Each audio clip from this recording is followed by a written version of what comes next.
Good morning, everyone. Thank you all for joining us on this first Purple Friday of the season. Before we get started, we'll just let everyone know that our Ravens will be victorious Monday night over the Los Angeles, Oakland, Las Vegas, whatever they're called these days. But we are here today with our Health Commissioner, Dr. Jaraza, and our Fire Chief Niles Ford, and we're talking about COVID. And as our city continues to battle this pandemic and push more residents to get vaccinated, I am excited today to announce that the Baltimore City COVID-19 dashboard has gotten a bit of an update.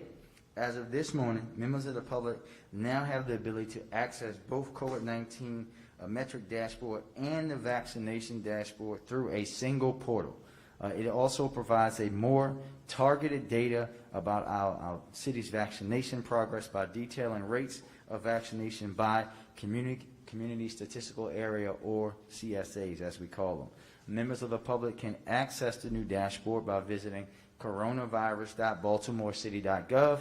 The dashboard is live as we speak here this morning.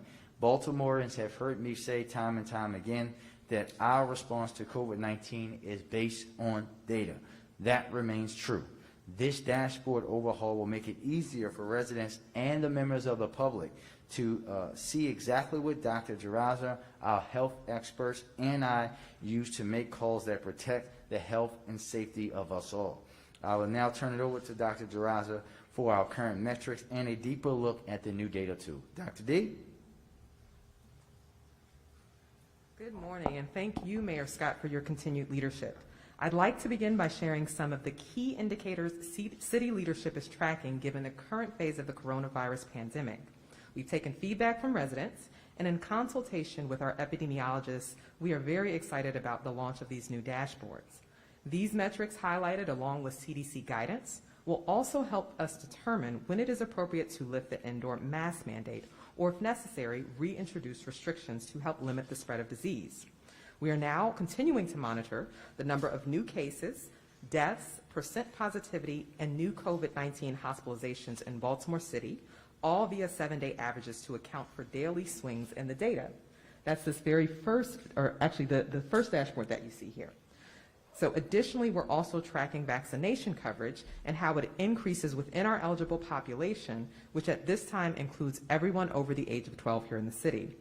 This update to the dashboard also aligns with the CDC's COVID data tracker, which looks at the same metrics over a 7-day period to determine the level of community transmission within a jurisdiction. Additionally, you will notice that our key indicators trends are based on 2-week intervals to better illustrate rapid changes in the data. As of yesterday, as you can see, Baltimore City is averaging almost 85 cases per day, an increase of 8.6% from 2 weeks ago. Our positivity is 2.4%, a decrease of 23% from 2 weeks ago. We've seen 138 COVID-19 hospitalizations in the past 2 weeks, and to date, 56,649 city residents have tested positive for COVID-19. As of yesterday, 1,156 residents have tragically lost their lives due to this disease, with the number of fatalities increasing by 25% in the last 2 weeks. Based on the data, per CDC's definition, Baltimore remains in the substantial community transmission category. The Baltimore City Health Department and our clinical partners continue to provide vaccines for residents, meeting individuals and families where they are with mobile vaccination clinics in areas of low vaccination coverage. Currently, 64.2% of eligible residents aged 12 and up have received their first or single dose of vaccine, and 56.9% of eligible residents are fully vaccinated.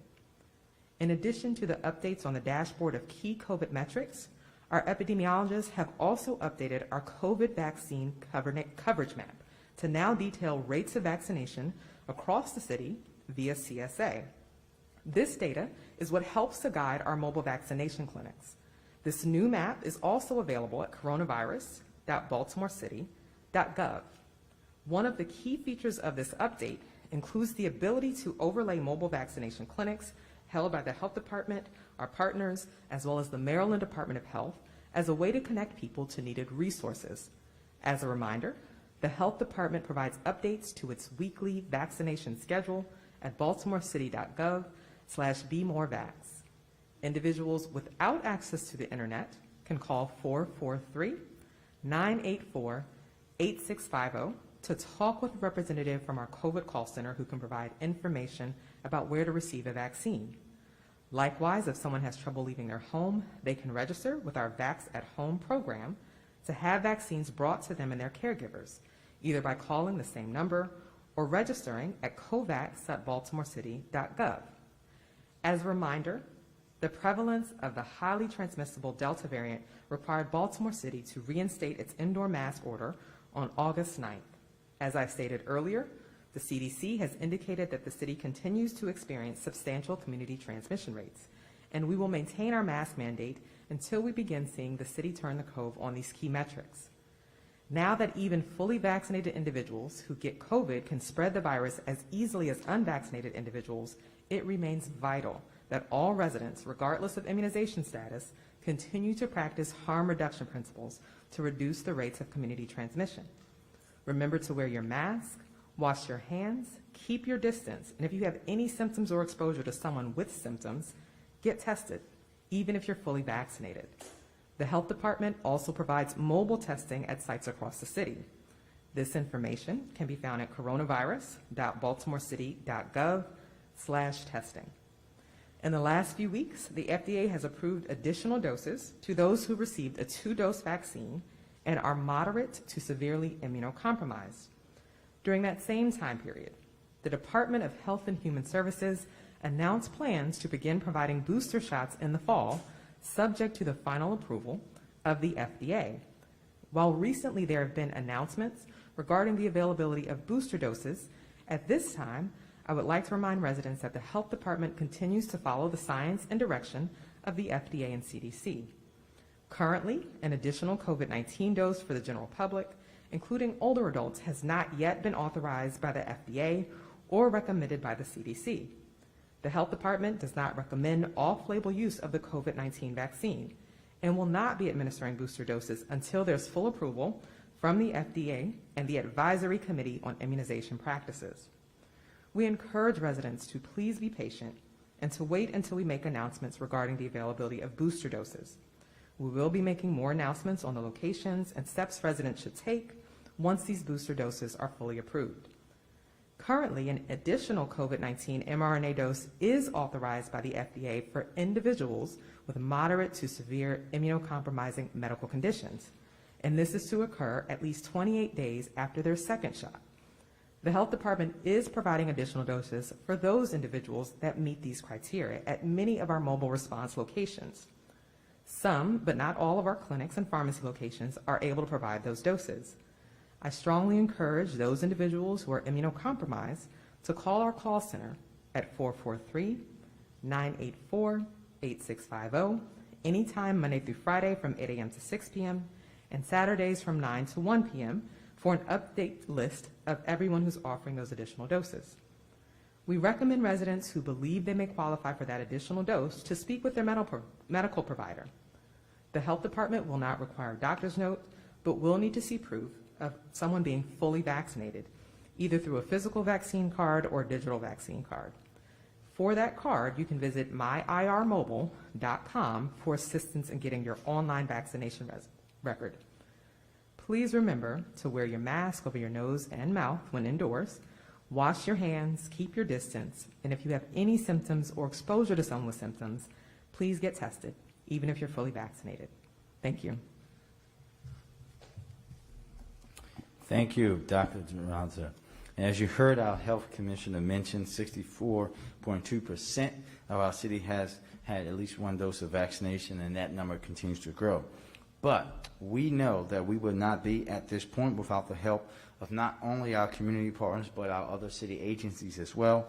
The Baltimore City Fire Department has been a major force in our vaccination efforts as they work directly with our health department to vaccinate residents in their homes.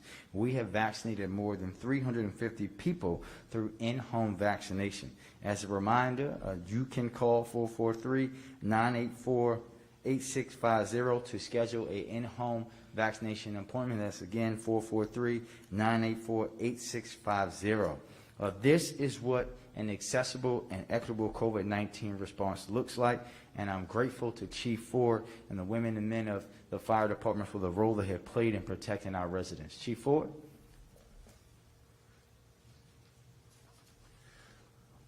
Thank you, Mayor, for your leadership and public safety and health throughout the city. Thank you, Dr. Jaraza, for your leadership in trying to keep our community safe. I also want to thank members of our department, in particular, Deputy Chief Matz, Paramedic Latonia Everett, and Lieutenant Johnson, those two who were particularly boots on the ground in this issue. Since May 11th, we partnered with the City of Baltimore, the Health Department, and the University of Maryland Medical Center to offer free COVID vaccinations to residents in their homes.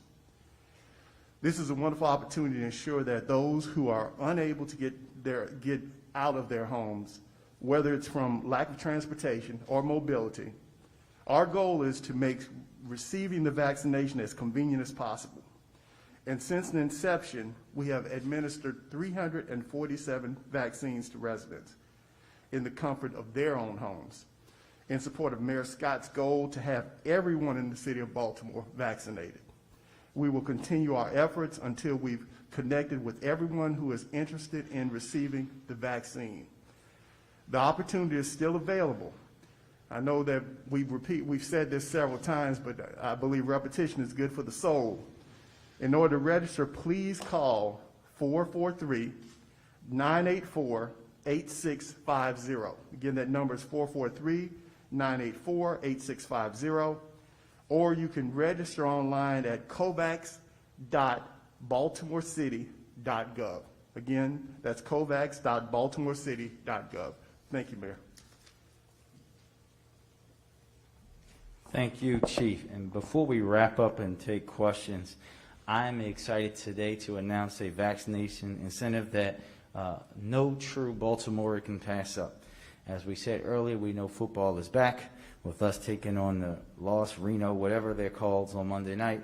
And let me just say, if you're not understanding that our Ravens will be continuing in the Super Bowl this year, you can no longer reside in the city of Baltimore.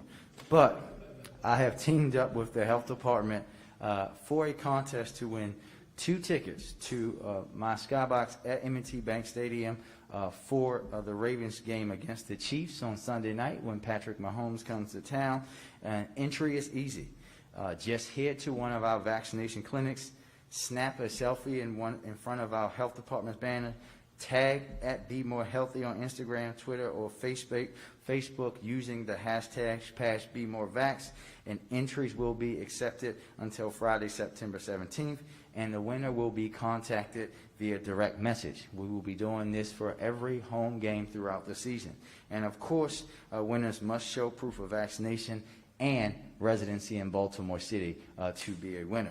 So let's show some pride and love for our Ravens and love for each other by getting vaccinated and entering into the contest. And with that, we'll take a few questions. Kate?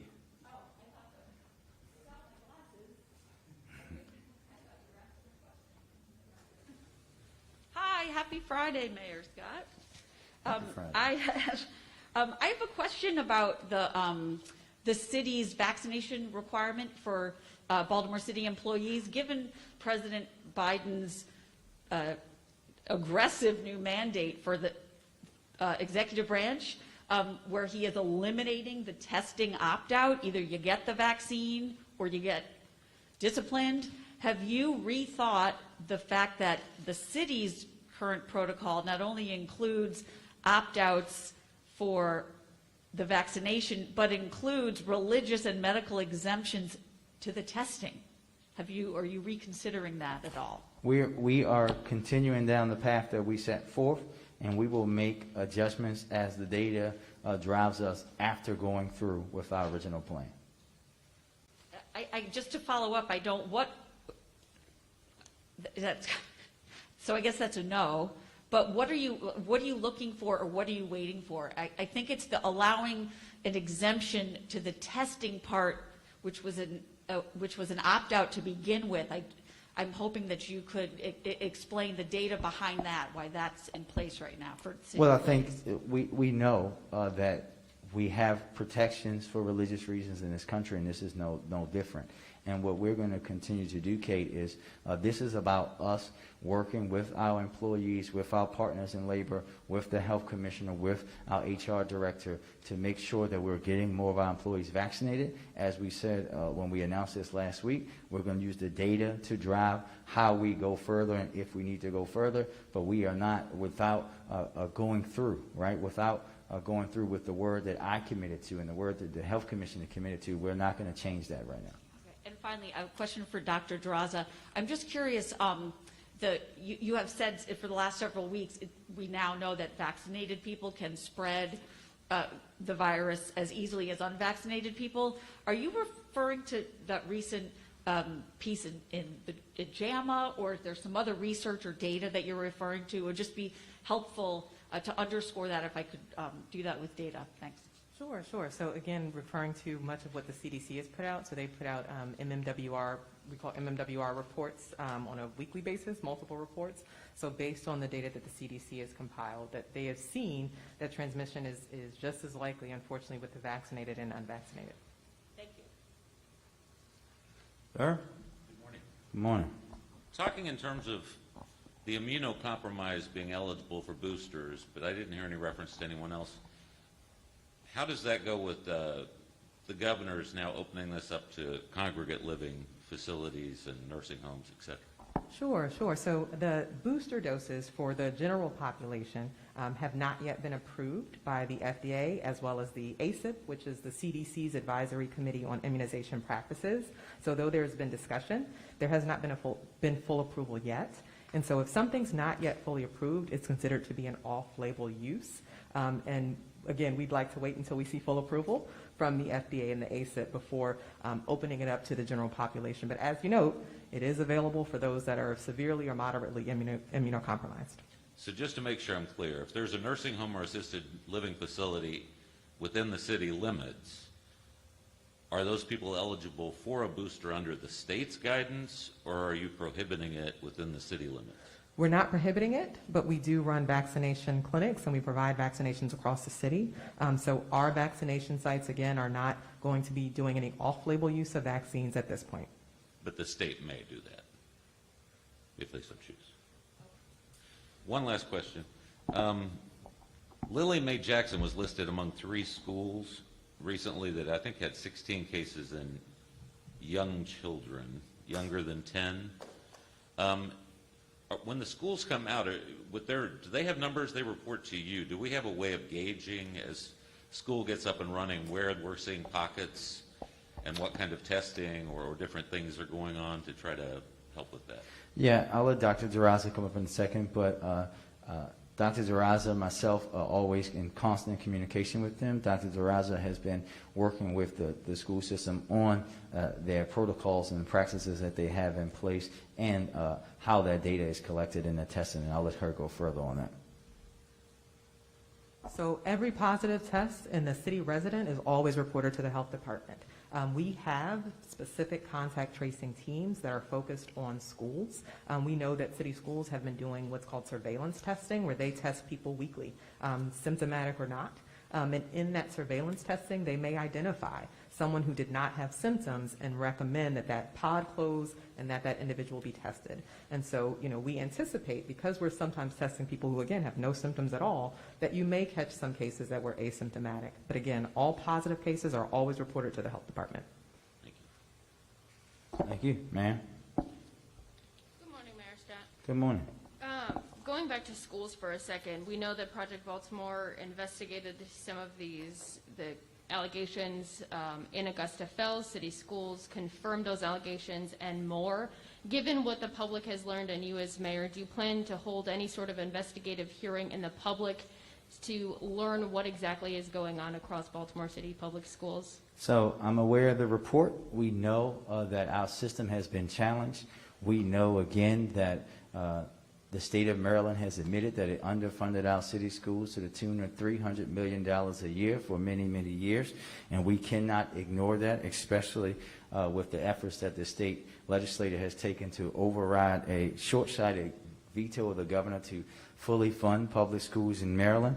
Under my administration, what we will do is to continue to make sure that our students and their education come first, and that we are building a 21st century system by working hand in hand with the school system, with our partners at the state who have the direct influence over education to build the blueprint for Maryland's future as the law designed. That's what we're going to do each and every day. We will not use this as an opportunity to just poo-poo on our students. But yes or no, you as mayor, will you call for a hearing and use your platform to get to the bottom of this? Well, again, I think that we have to help you guys understand how government works. Mayors don't call public hearings. The legislature does that. And also understand, again, that this report was conducted by the school system on their own, without anyone from your station or others dictating to them. We know what happened. There are processes and practice in place to deal with those people and to make sure they are audited. Baltimore City Schools is audited by the state of Maryland consistently, and they've had good audits recently. I would encourage you guys to go read them so that we will continue to make sure that this doesn't happen again. We can do that by building systems in place to make sure that not only do we have these fail-safes like they had in this case, because this was caught by the school system and no one else, but they will also building systems that don't allow for it to happen in the first place. Thank you. Do you think that report would have come out if it wouldn't have been for the investigation and the reporting that Project Baltimore has done, though?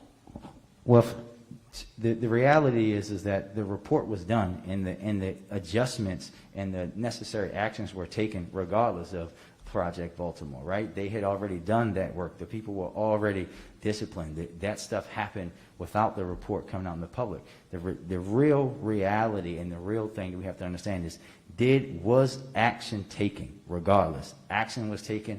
More actions are to come. That's the bottom line.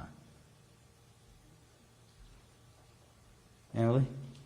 Good afternoon. I'd like to ask more about the at-home vaccination clinic. I know Chief Ford touched briefly on the reasons why folks need access at home, but if we could hear more about them and specific reasons, it'd be helpful for my audience.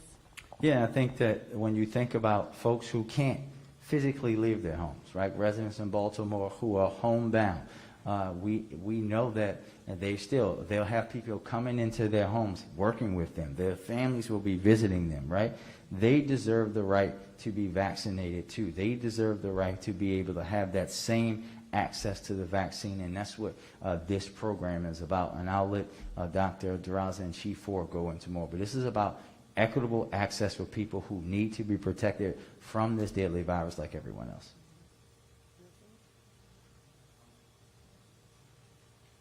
I'm going to also make an assist on this and pass the ball to Claytonia Everett, who is the paramedic that actually is out there going house to house. Good morning. My name is Claytonia Everett. I'm sorry, I didn't hear your question. Thank you for speaking. I was asking why specifically folks are signing up for this program. If you could share some of the reasons and stories you've heard in your work. Well, most of the reason is because they are homebound. Most of our patients are unable to do anything, and with their caregivers, they're unable to come out as well. So these people actually need someone to come in and give them help. So when we go in there, we see that this is very necessary and very important, because COVID has been going on now for over a year, and these people haven't had visitors because they're not vaccinated. So this is important, because if they're home and it's been over a year and then their family can't visit, then this is something that they really want. Thank you. Thank you. Go ahead, Kate. One more question in relation to the president's announcement yesterday. He talked a lot about testing and invoking the Defense Production Act, and he's got a boost supply. And I'm wondering, this might be a question for you, Dr. D. Are you seeing or tracking an increase in demand in testing? We know it's happening at the convention center site, Are you noticing or experiencing a delay in getting the results back or any sort of supply or procurement issues? So no direct supplier procurement issues. Test turnaround time is specific to each site.